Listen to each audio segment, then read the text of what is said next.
Welcome, everybody. We are just going to let some folks get logged in and then we'll get started. While we're getting settled, if you can make sure that your microphone is muted, that would be appreciated. You can use the chat if you need to share anything with the facilitators.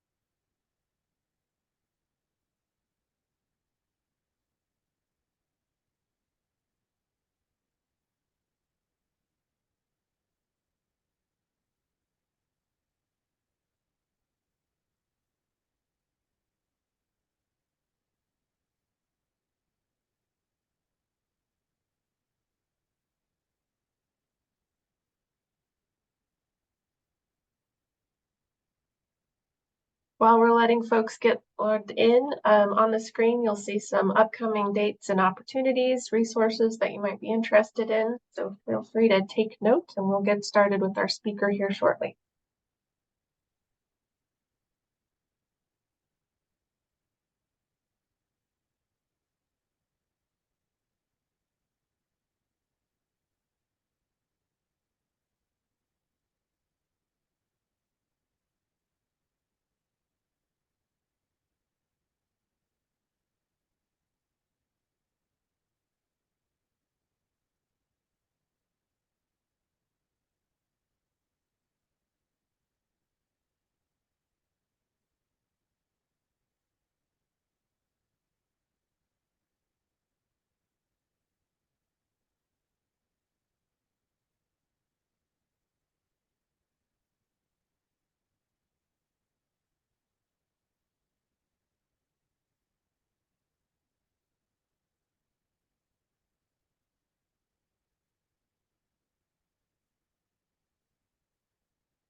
All right, Dr. Ellis, I think most of our attendees are logged in if you'd like to get us started.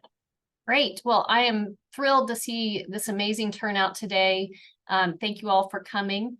It's my great honor to introduce Dr. Ann Sales for today's Research and Discovery Grand Rounds. Dr. Sales is professor in the Sinclair School of Nursing and the Department of Family and Community Medicine at the University of Missouri School of Medicine. Prior to joining Mizzou, Dr. Sales was professor at the University of Michigan, conducting more than 40 funded research studies and where she maintains an active research portfolio in the VA Ann Arbor healthcare system. Dr. Sales is a nurse, health services researcher, and a founding leader of the field of implementation science.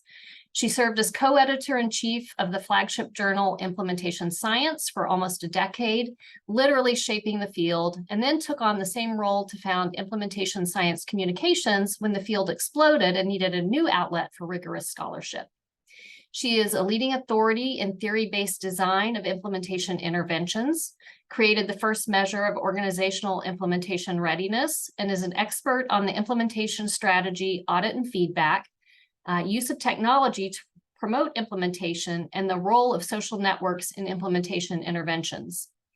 As with the dozens of faculty she has formally mentored, she has informally been instrumental in my own career, serving as a role model, mentor, advocate, and benefactor. If serving as journal editor weren't time-consuming enough, Dr. Sales served as mentoring faculty in MT Dirk, one of the NCI-funded programs to train a new generation of implementation scientists, demonstrating her dedication to growing the field, including making a space for several Kansas Cityans. It was there I discovered that Dr. Sales is one of the smartest and most effective debaters I've ever seen, insisting upon scientific rigor in the field, but always articulating her brilliant points calmly and kindly. She's a very generous scholar, having shared her substantial knowledge and fruits of her labor with me and others here at Frontiers. Again, because she is truly committed to growing the field and providing leadership opportunities. I'm grateful that our longtime colleague, Dr. John Spurtis, and his team have integrated her into our Frontiers network, offering many of us the opportunity to benefit from the graduate course she developed and is now offered at both UMKC and KUMC, and the Tiara certificate course in implementation science that she taught and from which several successful federally funded collaborations have developed. So without gushing any further, I am pleased to present my favorite implementation scientist, Dr. Ann Sales. Thank you, Shelley. That is an awfully kind introduction. And I'll just say it's a pleasure to be here. And it's especially a pleasure. I just took a quick look at the names of the people participating today. Many of them I know, and I'm really looking forward to our conversation. I'm going to try and keep the presentation short so that we have some time for discussion afterwards. Okay, I'm going to go ahead and share my screen and go into display mode. So what I'm going to talk about today is one of the issues that continues to be a source of tension and strain in the fields, the field of quality improvement more generally. And that's what are the boundaries between implementation science and quality improvement and or improvement science. And I'm going to just say disclaimer right up front. These are my thoughts and opinions. They are shared by some people, not by everyone. And this is an area that I think we continue to test boundaries and try to figure out where we are as we go forward. But I'd like to think, and what I will say today is I think we are beginning to come to some terms that we hadn't necessarily arrived at a few years ago. So what I'm going to do today is start with a brief overview of both what is quality improvement and what is implementation science, focusing on definitions, differences and similarities, and then kind of, okay, so now what? And I'm going to focus that piece on tools that we've developed from implementation research, as well as tools that have been present in quality improvement for a long time, and how we can do some integration. So just to sort of start off and kind of set the stage, this is now, getting on for 25 years ago and more. These two papers were published, one in New England Journal of Medicine, the other in the Journal of the American Medical Association, that were kind of contrasting viewpoints. The one on the left by Andrew Auerbach and Seth Landefeld and Kavi Shajania basically set out a statement of the importance of doing quality improvement of the quality of care, but also learning how to do it. And that was followed in the next year by an opinion piece, a commentary by Don Berwick, whom I suspect many, if not all of you know, was the founder of the Institute for Healthcare Improvement, and more recently led the Centers for Medicare and Medicaid, among other things. And he set out this thought piece about what he called the science of improvement. Note that this was in 2008, and the term implementation science really sort of started getting currency and entering the field in the 2000s, I'll say, and the journal Implementation Science was launched in 2006. And I think I don't think this, I know that this was an attempt to say there is something beyond the way that implementation science is being done, where we talk about how we improve care and the science of doing that. So moving to what are these two fields and how are they defined? These are the two sort of dominant definitions that are out there in the literature at the moment for implementation science. I will just say I find neither of them terribly persuasive, but they are the definitions that we're using. And the terms that they use are, understanding, well, first of all, the top one I prefer because it focuses first on a definition of implementation. And they say that implementation is the use of strategies, that's an important concept, to adopt and integrate evidence-based health interventions and change practice patterns within specific settings. And I think that the important piece here is the focus on strategies and on changing practice patterns within contexts or settings. The second one is the definition that was published in the first issue of of Implementation Science. And it says that implementation science is the study of methods to promote the integration of research findings and evidence into healthcare policy and practice. Both of these talk about integration, adoption, and broad fields of practice. Contrasting that with the best definition of quality improvement that I could find, which comes from Paul Batalden and Frank Davidoff, published in 2007, they define quality improvement as the combined and unceasing efforts of everyone. And then they give a list of all the people that they think are actors in this space to make the changes that will lead to better patient outcomes in health, better system performance, care, and better professional development or learning. And then they go on to put together this kind of heuristic equation that generalizable scientific evidence plus particular context leads to measured performance improvement. So I'm going to leave you with those two definitions. And one of the things I would suggest is contrasting them is useful because it lays the groundwork for what I think are some key similarities, but also some key differences between these two areas.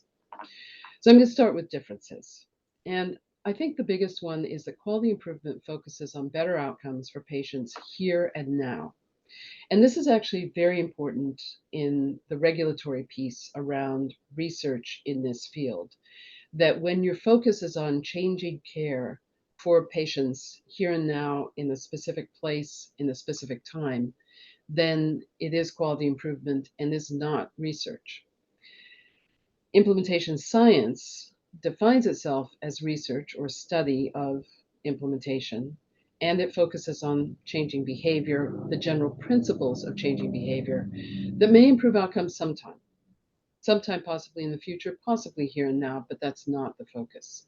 And these differences have important implications, as I said, for regulatory issues, but also for just what are we doing? What is our purpose here? Are we trying to learn new knowledge, or are we trying to change healthcare outcomes? A couple more. There are very different histories that operate here. Quality improvement, largely in its current form in healthcare, arises from manufacturing processes and a focus on improving the quality of products. Here I'm thinking about Deming and the lean model from Toyota manufacturing, but I'm also including crew processes in transportation, air, especially flight crews, and a real focus on how do we change the processes that we're using as we produce the outcomes that we produce. That's not where implementation science is coming from. It comes from a variety of somewhat converging, perhaps majorly converging scientific streams, one of which is the science of innovation diffusion, which comes from Everett Rogers' work, which, as most of you know, is in the field of agricultural extension, not healthcare. And I think that that's important to recognize and think about. And then a couple of slides further, I'm going to focus on that a little bit. The term research utilization will be very familiar to those of us who are nurses, especially if we're somewhat older nurses, because that was a term that was used in the research focus of nursing that stems from the science of innovation diffusion. Another stream that entered and merged in with the science of innovation diffusion was evidence-based practice and evidence-based medicine. And here I'm putting the name Archie Cochrane, the Cochrane collaboration, which has produced lots and lots of evidence-based recommendations and has in many ways spawned the modern guideline movement as it's known in healthcare, starting in medicine, but also adopted in many other disciplines and professions. And then the final stream that I think is important to focus on, which is a more recent stream merging into implementation science, is the science of behavior change.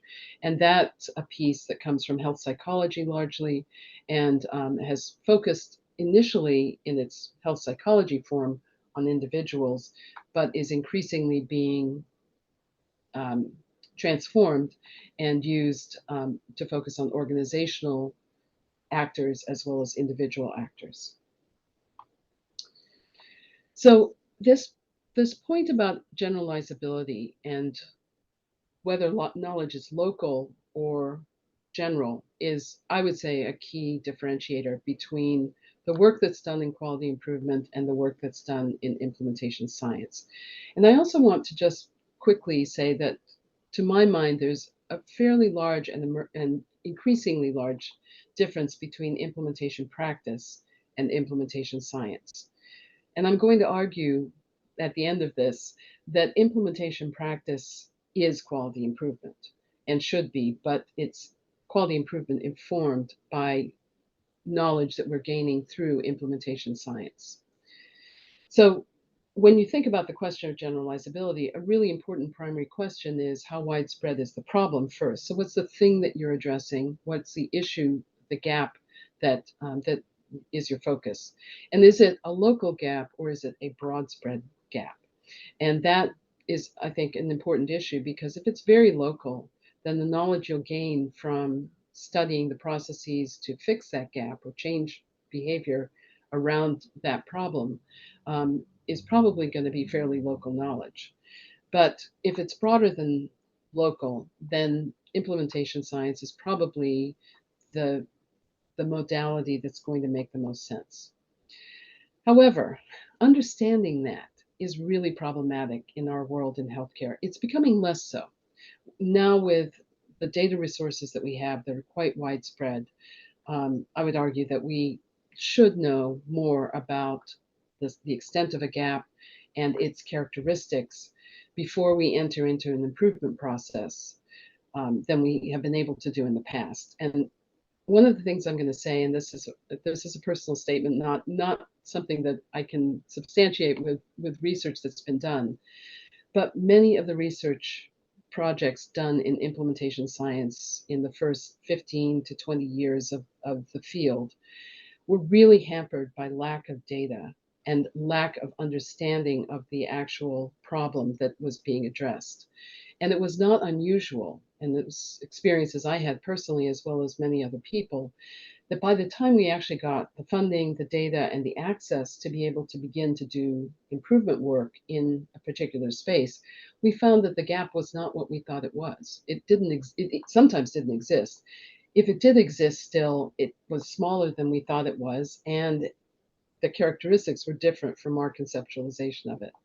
And that has had a huge impact on the field, largely, I would argue, in a lot of fairly negative studies, but also in terms of our being able to really understand, when are the changes that we see as a result of the work that we do due to things that are already changing. In other words, what we call secular change. Those things would have changed with or without us versus change due to our efforts. So that's actually a really important causal question, and one that we have great difficulty untangling and figuring out in the field of implementation science. So that, I would just say, is an important caveat. The issue still faces us because I still hear and see and personally engage in writing grant proposals where we are talking about fixing a gap based on our knowledge of data that could be 2 to 4 years old or more. And when that's the case, it's unclear whether by the time we actually get in and start doing some work, that gap is still going to exist. I also want to say that this is back to kind of the local issue, but it's broader than that. If you think about the continuum of care, not from a patient-centered perspective, but from an organizational perspective, um, the continuum ranges from community-based care, which may be offered by agencies, organizations, and sometimes individuals who are fully based in the community, and sometimes may have little to no bricks and mortar, may have relatively loose organizational boundaries around what they do, may have health only as a piece of what they're doing, contrasted with fully institutional care. And that could be intensive care, critical care settings. It is most hospital-based care, but it's also long-term care and other settings where the the boundaries of the organization are fairly clear and fairly strong, and the people within those organizations tend to be very health focused and often highly professionalized. And thinking about that continuum is an important piece when you think about what is quality improvement, what is implementation science, because at least in my experience and to my knowledge, quality improvement focuses on the institutional end and has been deployed in healthcare organizations largely. The community based side of things has much less what anybody would call quality improvement going on. And I would argue that kind of the middle space in between is what we call primary care, which is often delivered in highly variable settings. It could also be home care, particularly for those of us in nursing and other health professions that focus on care delivered within the home. Um, where quality improvement has some role and some stake, but not nearly as strong as it is in the fully institutional settings. And there are reasons for that. I won't go into them, but we could talk about them. Um, Implementation science spans a continuum, and I think that this is an important distinguishing feature that, frankly, I hadn't thought about until very recently, but one that we should consider as we think about how to both define and contrast these two things, but also how to merge them together. And then I want to just focus on the question of teams, because there is very little in healthcare that's done by individuals acting as solo actors in today's world. The complexity of healthcare and the complexity of its delivery systems and organizational context makes it really difficult to do anything by yourself. So healthcare is really a team-based sport. And that requires a whole lot of issues around team functioning. And I've listed a few of them there. There are many other dimensions and factors. But the science of teams and how they work is still in its infancy. And this is an area where I think quality improvement has had much more of a team-based approach, using teams, not necessarily studying them, but using them more effectively than has been the case in much of the implementation science research that's done to date. Although, again, that's been changing quite rapidly. But I think it's important to just say again, the science of teams, especially in healthcare, is still very underdeveloped. Okay, so teams are central to both quality improvement and implementation science, but they're poorly understood. They're not often well studied. There are a series of beliefs about teams, some of which comes from research, but some which also comes from largely anecdotal evidence that's kind of stitched together and experiential knowledge. I'm not discounting experiential knowledge at all. It's an important form of knowledge, but in terms of generalizability, there are some real issues and limitations with it. Implementation science, in contrast, has largely focused on individuals. Now, this is less and less true. This is a statement that would have been more true about 5 to 10 years ago. Much of what was originally done in implementation science focused on physicians and physicians as practitioners, and particularly primary care. So implementation science kind of started out with very much a primary care sort of focus and lens, and particularly the role of physicians within primary care. But as that's been shifting and emerging, and as the principles of implementation and implementation science have been expanding into other healthcare settings and along this care continuum, I think that we're starting to see a shift from individuals as the only focus to individuals plus teams. But the complexity of studying teams is really profound, and I would argue that we don't necessarily yet have the tools to do that very well. And I would say we haven't generated a lot of evidence about how teams function in implementation research. Quality improvement uses teams, and the functioning of quality improvement, especially when you use methods like Lean or Six Sigma or DMAIC or the other modalities that are often used coming from production processes, the team is central.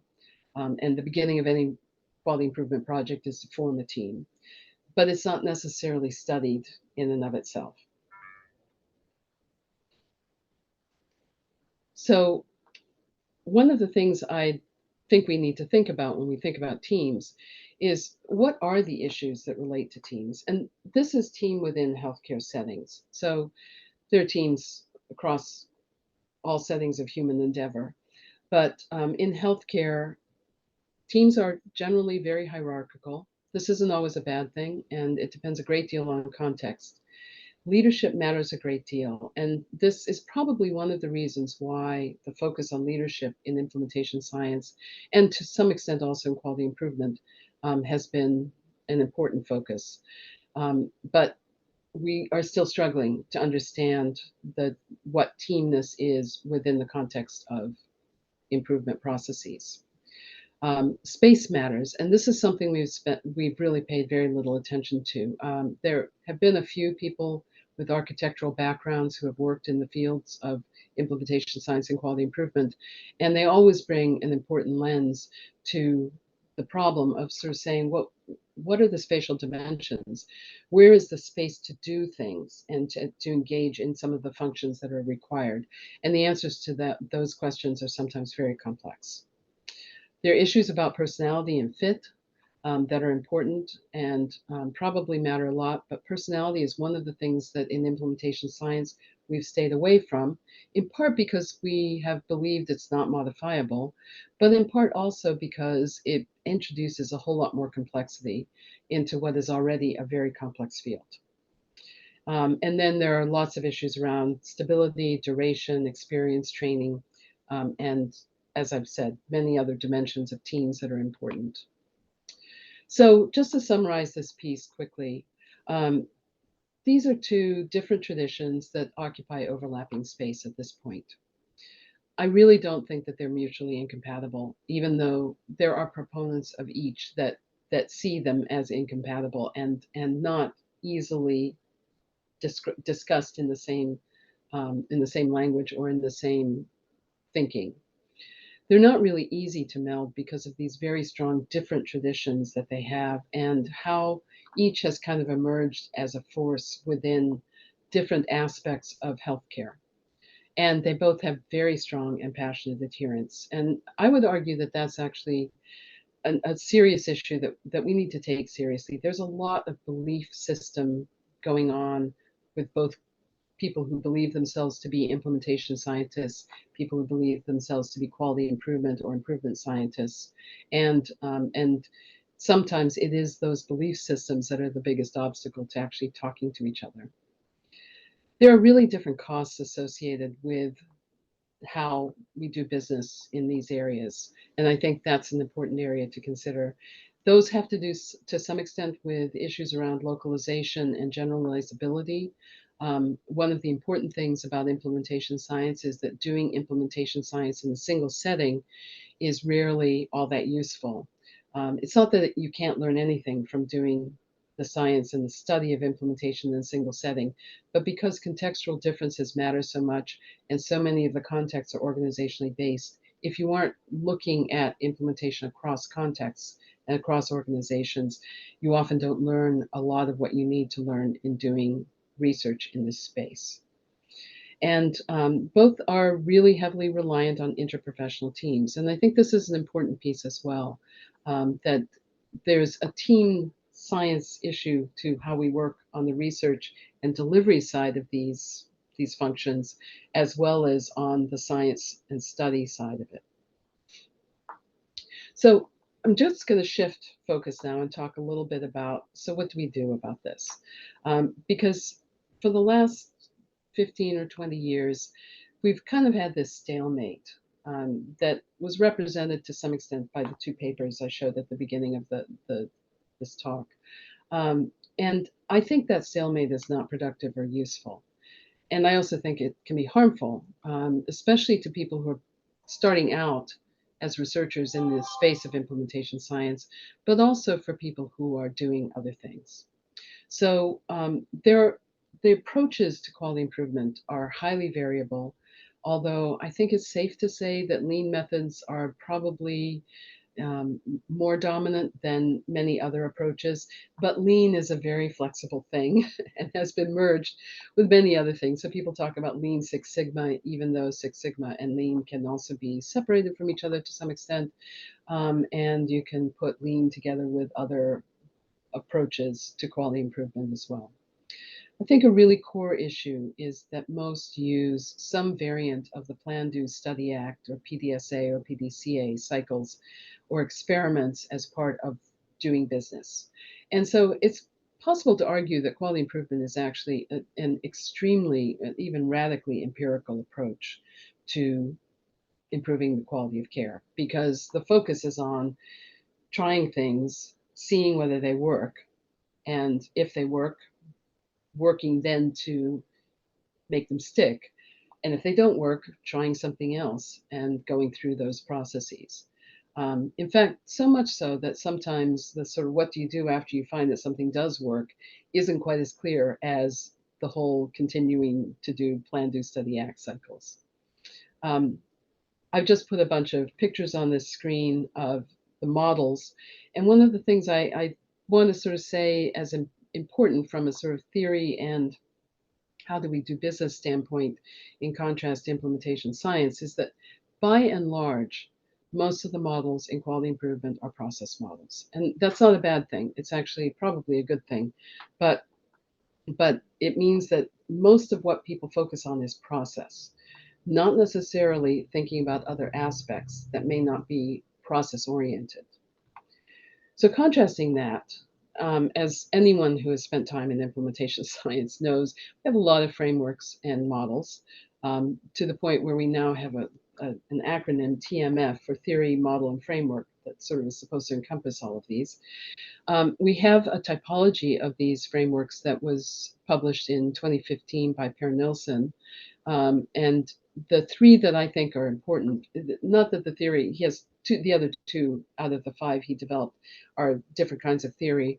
Not that those are not important, but the ones that I think are at this point in time useful for what we do are process models, which I just talked about in reference to quality improvement, but also determinants frameworks and evaluation frameworks, which at this point, to my knowledge, don't really exist in quality improvement in that space.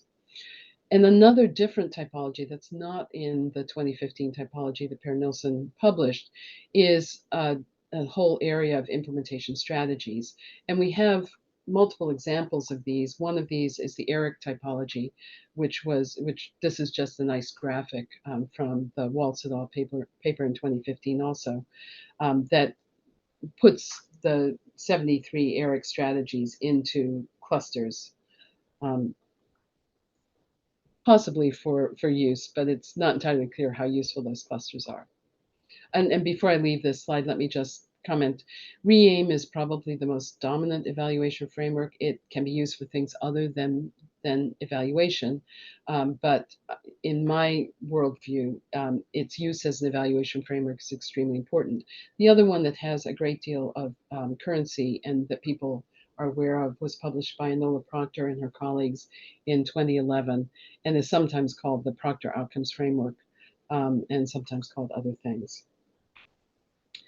So many of you will recognize this and some of you may not. This is one of the most useful, to my mind at least, quality improvement tools that exists. And it's one we don't use in implementation science. And there are reasons for that I think are reasonable. And this is only one format for it. There are many, many different ways of doing this. But this is an A3. And it basically sets up on the left-hand side of the paper your description and assessment and understanding of the problem that you're trying to address. So it focuses very squarely on the problem, forces you to think about the current situation in the problem and why is it the problem. And then it forces you to start saying, why does the problem exist? And these are all, I think, really important issues and considerations that we sometimes gloss over when we're doing implementation science-led approaches to improving quality of care. On the right-hand side are the what are you going to do about it kinds of things. And in particular, set of what are the recommendations. These are also called countermeasures. What are the things that you're going to do to change those root causes and address the problem? So the term we use in implementation is strategy. And then down here, and this is part of what I find most compelling about this document, is a listing of how will you actually test those recommendations? How will you actually do the Plan, Do, Check, Act, PDSA, PDCA cycles, and assess whether each of these recommendations serially is capable of making the change that you want to make. So in this next slide, this shows my initial attempts to merge the thinking and some of the tools from implementation science, focusing on frameworks and the tools that come out of the frameworks that we've developed, and positioning them within the A3. So this piece is actually not so specific to implementation science, but we have started to begin to think about stating the problem as we think about assessing and determining the extent of a gap and really characterizing it. And in that, I think there are some tools and procedures in implementation science that can be brought in. Much of the rest of this, I think, using the approaches that are used through team-based quality improvement makes sense. This is the next place that I think is important. As you start to assess root causes, there are systematic ways of doing that within quality improvement, but there's systematic ways of asking deeper and deeper questions. I think what they ignore is that through implementation science, we actually now have fairly robust catalogs of the determinants or factors that underlie many of the problems that we see in healthcare. They're not fully developed and they're not as user-friendly as they need to be, but they do constitute a set of tools that can be applied as you think about root causes.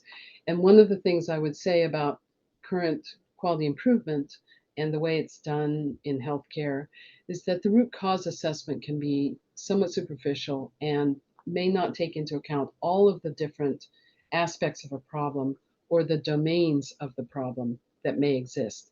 I think perhaps even considering just the domain level of determinants might be useful as people do root cause assessment.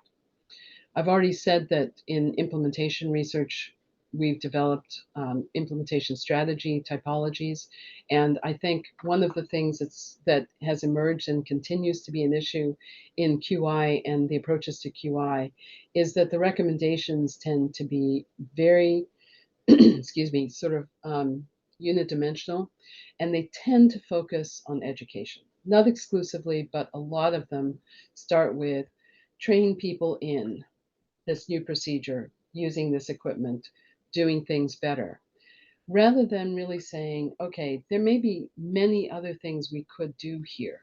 There are behavioral change techniques that we could use that would go beyond setting people down and giving them a lecture or asking them to watch a video or read a flyer about an issue in order to gain knowledge. Because fundamentally, when you say I'm going to educate people or train them, you're saying the biggest gap is lack of knowledge.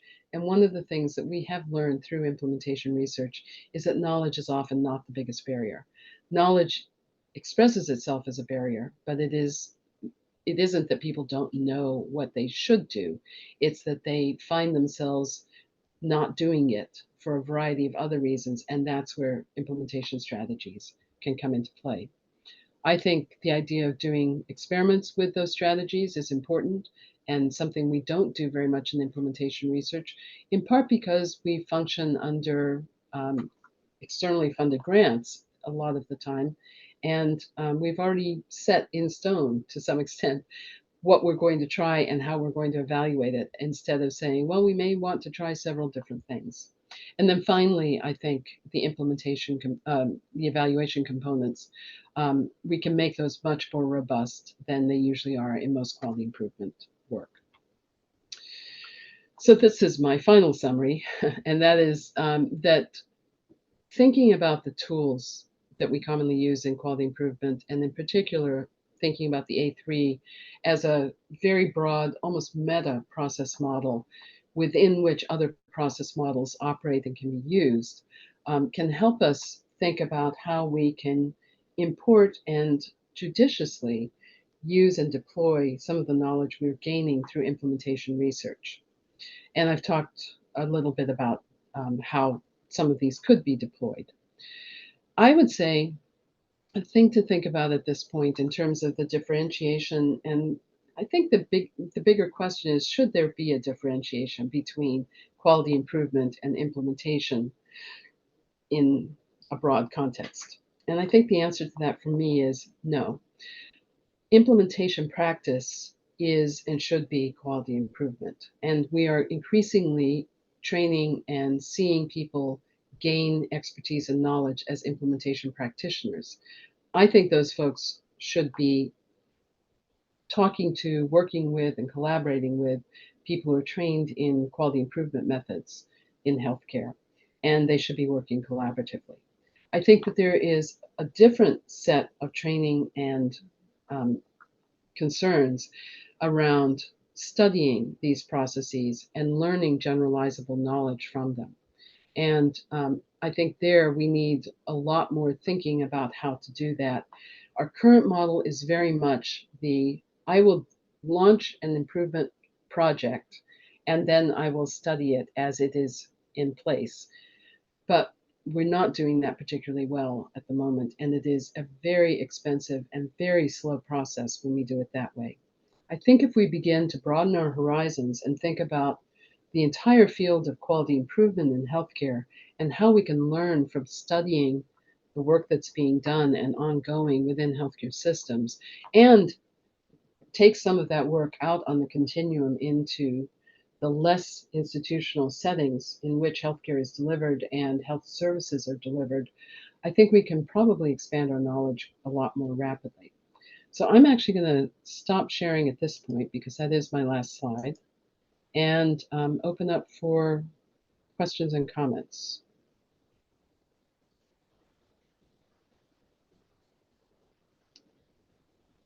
Great. Thank you so much, Anne. This is fantastic. I'm noticing there are a lot of folks, a lot of our colleagues from the School of Nursing, and I'm just wondering if any of them had reflections from their experience about coming into quality improvement and to implementation science, as I know there's a large initiative in School of Nursing and implementation science as well.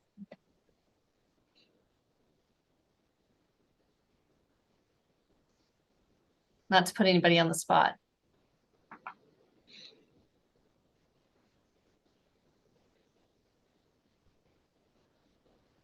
Well, I just will give a shout out to the implementation science course that's being taught in the School of Nursing. And I don't know if Dr. Weta is still on here. I know that she's participating in teaching that, but that's an opportunity for folks in addition to the other classes that we have. It looks as though Kelly Bosak had a question about the A3 model. Kelly, do you want to go ahead? Yeah. Hi, Anne. That was a great talk. I always love to hear you talk. You have such insightful things to say. But I was just wondering, I've never heard of the A3 tool or model, or where does that come from? And can you just give us a little bit more information about that? Yeah, A3 is so actually, what does A3 mean? It's a paper size. It's a paper size that we don't have in the US, and that's why none of us know what it is, because we use 8.5 by 11 and we use 11 by 17, and that's how we talk about paper sizes. But in Europe, paper sizes go by A1, 2, 3, 4, 5, and they represent smallest to largest paper sizes. So the A3 is actually about 11 by 17. And so it is larger than legal. And it is the idea was originally it was all on paper and in pencil so that you could erase things, replace things as you did your experiments and tried things out. But that format that I showed is the kind of the blocks of how you think systematically and structurally around the problem that you're engaged with and the work that you're doing to try to address that problem. So it's actually a really useful tool. And if you talk to folks in healthcare settings about their quality improvement teams, a lot of them will tell you. I mean, in fact, it's part of the language there. So you go to somebody and you say, we're having a problem with the supply chain in the housekeeping department, and somebody says, oh yeah, have you started an A3 on that? And that's just the language that people use. What they mean is, have you begun to outline the problem and put it into words so that we can start to look at it and think about it? Great, thank you. And to the answer to the question about the slides, yes. So Shelley, Ashley, and Ed have the slides. Please feel free to circulate them and share them with folks. Yeah. So I see a comment from Dr. LaRoche about using the A3 at Children's Mercy, or Children's Hospital. And then there's a question from Dr. Weta about your thoughts about leveraging the longitudinal record for implementation science efforts, particularly to link community to primary care to acute care to track outcomes. Yes. So this is where I think we are beginning. We're on the cusp of convergence of data science and much broader access to digital data than we've been before. And to be honest, this is one of the reasons why I've stayed with the VA for 25 plus years. VA has had a longitudinal electronic record for a long time. There are still big issues about going outside of one organization to another and how you access electronic records from one organization to another. And there are big issues in this continuum that I was talking about, from relatively community to highly institutional, because electronic records across that continuum are very poorly organized in general.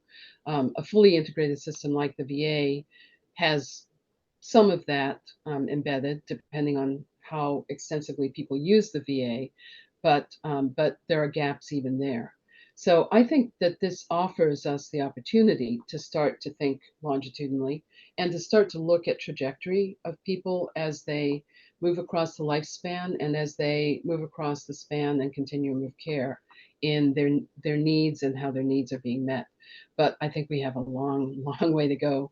And right now, in terms of implementation science, we still are not using electronic records to their full extent.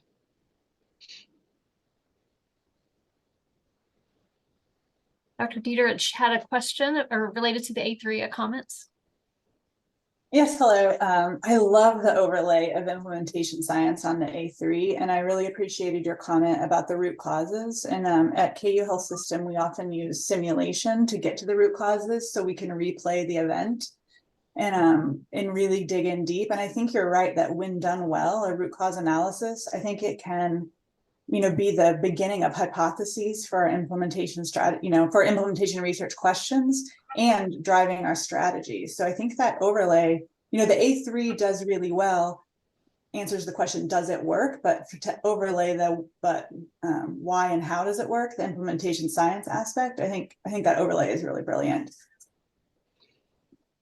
Thank you. I'm hoping that we could talk more at some point about that, because the idea of using simulation to kind of replay the event and understand events or processes, because many of these things are not single events. These are That's right.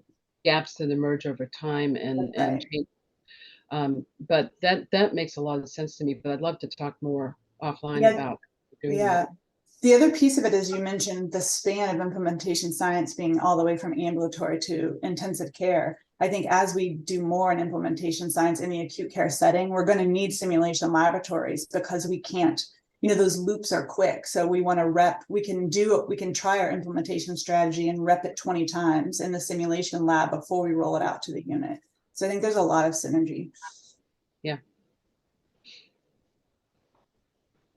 Well, another thing that strikes me is that in the simulation labs, you can observe the teams, and it seems like it would be a great opportunity to further study teams. And in that regard, we're using this concept called relational coordination, which also came out of the airline industry study of, high performance team or systems. But I'm noticing as we're using it and trying to apply it with quality improvement methods to an implementation issue, it really, could be more broadly applicable if we incorporated more of the determinants that we know about from implementation science, because it focuses on shared knowledge, shared goals, but a lot of the motivational aspects of individuals in differing teams that don't have a clear hierarchy are really disjointed. And I can foresee that might be a huge issue, that there are going to be things that are lacking as we study teams. We have several team science experts here, so I'm wondering if their understanding of teams, how they think about this.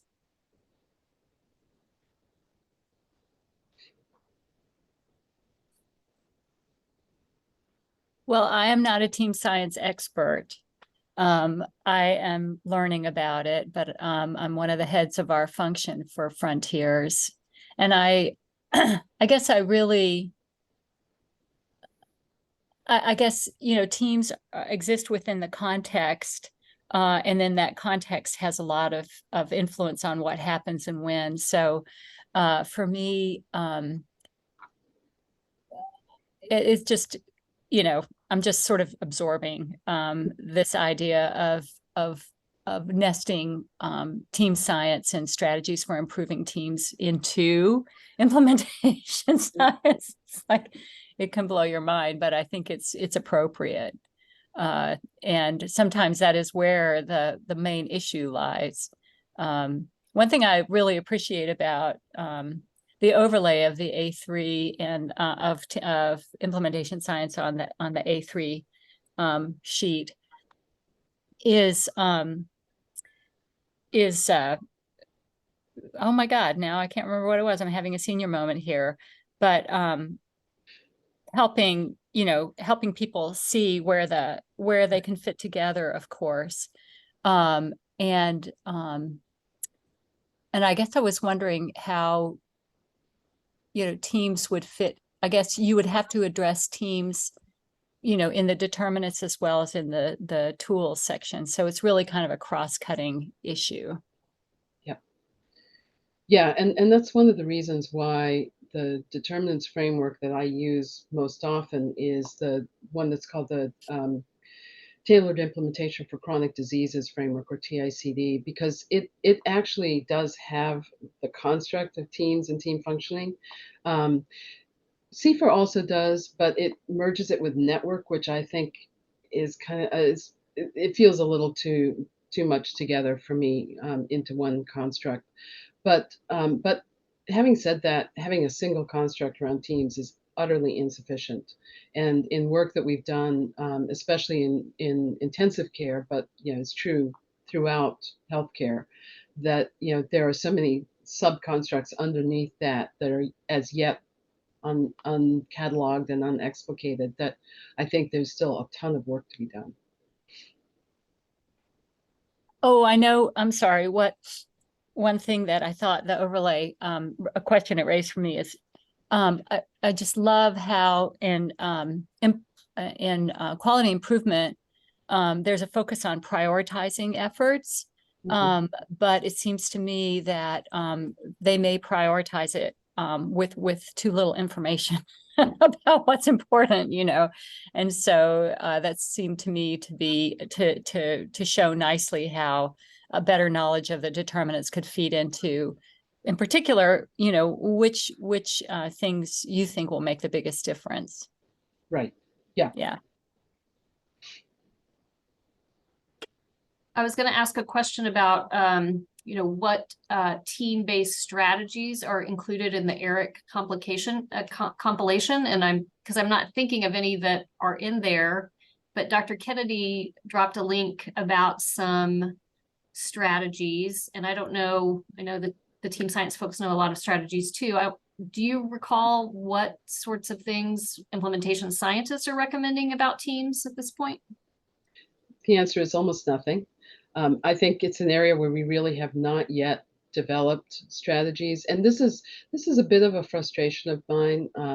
I know the people who led the ERIC project very well and was involved with it to some extent, and I think it was an important effort, but I also think it kind of stopped too short of going to the extent it needed to. And I think that's kind of a problem we have in the field in general is lots of things are stopping at some point and essentially getting solidified. I think the term reified is not too harsh a term to use. And then we don't open them up again for further, extension, discussion, inquisition, which I think all of which is necessary for all of this. Dr. It looks Paltzer like- had a question. I did. Talking about teams made me think about patients and families and communities. And a lot of the QI models don't necessarily make that engagement visible, if at all. Mhm. EBP models kind of give a nod to it with patient values and preferences. But in that EBP process, not many models, except for Iowa model and Johns Hopkins model, actually have strategies. So what about the implementation science models? I'm curious to know if there are models that really emphasize patient and family engagement, especially when Dr. Richter was talking about the priorities, and the priorities should come from the patient and families, particularly as we think about quality and safety of care. So I was just curious if you could talk a little bit about how they fit into implementation science models. They're there. And so, for example, in the tailored implementation for chronic diseases framework, there is a domain of patient factors, but they're actually patient factors as seen through the lens of the provider, not patient factors as seen through their own lens. I think it's the folks who work more in the community side who have been pushing us very hard, community and primary care, to expand our thinking around that. I'm going to push back just a little bit, though, and say, as we think about quality and safety, yes, understanding what patients experience and what families experience is really important. But what are often the issues that can only really be seen by people who work within the system are those systemic processes that underlie those individual episodes that the individual patient experiences. And that's an ongoing tension that I think we need to recognize, not paper over, but figure out how do we get these multiple sources of input, which may not all agree with each other and may need reconciliation at some level, to be able to understand what it is we should focus on. Because I completely agree, prioritization is going to be highly dependent on your perspective and your viewpoint. And I think that's a good point about the systems level. I think engaging patients at an organizational level does help with how, from a nursing perspective, how are we providing care and how does it center the person? And I think that input from the person can be important. Yes. Thank you.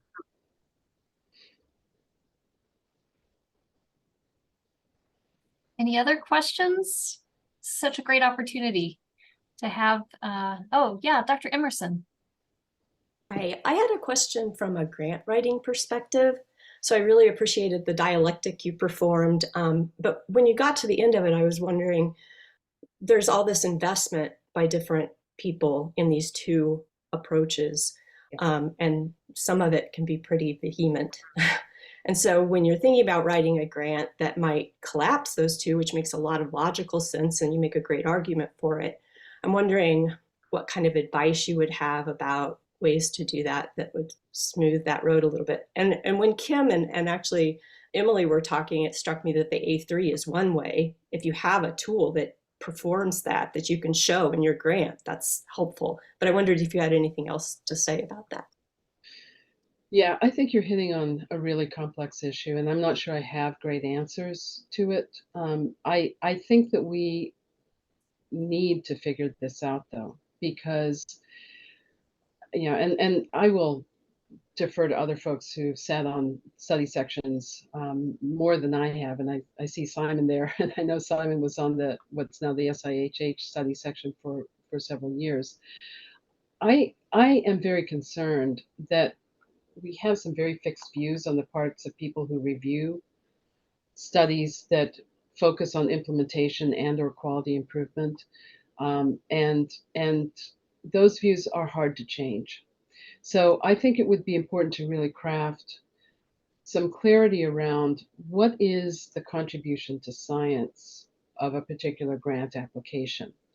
Because a lot of what we're funding at this point, and again, this is a personal perspective, not, I haven't done the systematic look at the corpus of what we have, but a lot of what we're funding is doing quality improvement, doing implementation, and learning small incremental bits out of it, maybe, but only if the implementation actually succeeds in some way or fails in ways that we capture so that we can actually learn from it. But what we are learning from the work that we're doing is not a huge amount, and that bothers me a great deal.